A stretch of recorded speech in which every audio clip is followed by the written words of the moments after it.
initiative, but you should know about it. It's a major tool of information control in the United States. It's a partnership of several big news outlets, the AP, Reuters, the Washington Post, aligned with big tech companies like Facebook and Google. The BBC founded it. Now, the group has admitted its mission is to stop, quote, the tidal wave of unchecked reporting that's being piped through mainly digital platforms. In other words, we have a monopoly on telling lies, no one else can talk. And in service of that goal, the initiative has censored an awful lot of people, including Robert F. Kennedy Jr., whom history will vindicate completely.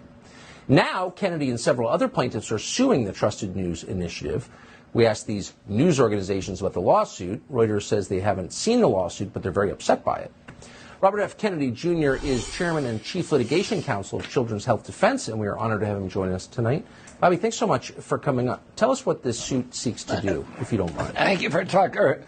Well, you and I know that from the Twitter files and that other information that's being released that the White House and other government agencies were colluding with the social media sites and with other news organizations to censor criticism of government policies. This is something different. The Trusted News Initiative was a secretive cartel that involved the big legacy media companies that you mentioned, the Associated Press, Reuters, the Washington Post, and the BBC, and also the social media platforms, Microsoft, Google, Facebook, and Twitter.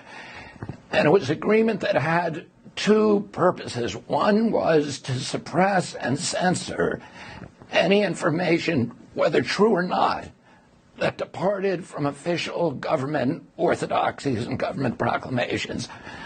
I think probably the more motivating purpose of the cartel was revealed in one of the memos that we have obtained from BBC, which is to destroy their rivals in the independent media. The BBC memo says to the other groups, and it was BBC, which is a British government-owned news network, and it was the one that orchestrated this secret collaboration, anti-competitive collaboration. And what they said is, although we are ostensibly all rivals and competitors with each other, the existential threat to all of our business models comes from thousands of independent news sites who are now not only providing all this content that people are reading, but they're also diminishing trust in our organizations.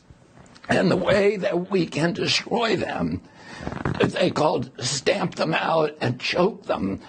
In this memo, they use those phrases, is to deny them platforms on the social media sites, because those platforms, the viral movement of these news stories is critical for the business models of those smaller news providers. So what they said is anybody who departs from the trusted news, which is the official government narratives of WHO, CDC, and the White House, and Anthony Fauci and NIH, we will make sure to identify them and to make sure that they are not given a platform. And again, Tucker, this had nothing to do with whether the statements were inaccurate. They use the word misinformation, and they acknowledge this throughout as a euphemism for any statement that departs from official government orthodoxies. So that's the point right there. They were censoring things that were true, and that's when you cross into criminal propaganda, in my opinion. And we're rooting for you in this lawsuit and otherwise tonight. Robert F. Kennedy Jr., thank you. Good to see you. Thank you very much, Tucker.